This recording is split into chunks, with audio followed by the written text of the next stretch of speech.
سریہ محمد بن مسلمہ بنی ثعلبہ کی طرف حضور صلی اللہ علیہ وآلہ وسلم نے محمد بن مسلمہ کو ایک اور سریے کی طرف روانہ کیا.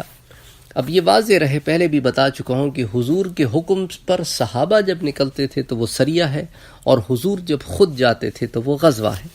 تو یہ محمد بن مسلمہ کو ذمہ داری دی گئی کہ وہ ذی القصہ کی طرف جائیں، تو وہ وہاں کی طرف نکلے. اور روایت یہی ہے کہ حضرت محمد بن مسلمہ کو 10 لوگوں کے ساتھ بنی ثعلبہ کی بستیوں میں سے موضوع ذی القصہ کی طرف بھیجا گیا، کیونکہ بنی ثعلبہ بہت بڑا قبیلہ ہے، اس کی کئی بستیاں ہیں، تو ان میں سے ایک بستی کی طرف بھیجا گیا. رات کا وقت تھا، حضرت محمد بن مسلمہ ان پر جا پہنچے. قریب 100 آدمی تھے، سب جمع ہو گئے اور اسی وقت دونوں طرف سے تیر اندازی شروع ہو گئی.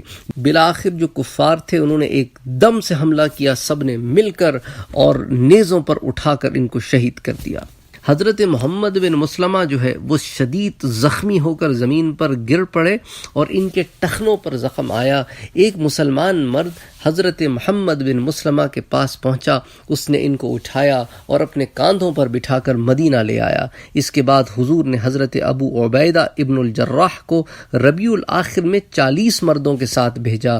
اس مرتبہ ان کی تباہی ہوئی اور کفار بھاگ کر پہاڑوں میں جا چھپے، اور ایک شخص ملا، اس نے اسلام قبول کیا. اور اسی واقعے کو میں نے پھر آپ کے سامنے سریہ ابو عبیدہ ابن الجراح میں نقل کیا، اور وہ اس سے چند لیکچرز پہلے میں نے نقل کیا. تو یہ اس کی بیک گراؤنڈ سٹوری تھی کہ اسی لیے حضرت ابو عبیدہ ابن الجراح کو اس طرف بھیجا گیا کہ وہ جا کر ان کو سبق سکھائیں، کیونکہ جب پہلا لشکر بھیجا گیا تھا تو اس کو انہوں نے شکست دی، کفار نے شکست دی، اور حضرت محمد بن مسلمہ شدید زخمی ہوئے.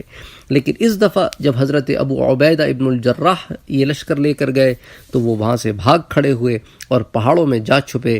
ایک شخص ملا، وہ مسلمان ہو گیا، اسے حضور کے حکم پر چھوڑ دیا گیا. بعد میں ان کے مویشیوں اور مال اسباب کو ان کے گھروں سے جمع کر کے مدینہ منورہ لایا گیا. خمس نکالنے کے بعد حضور نے باقی مال تقسیم فرما دیا.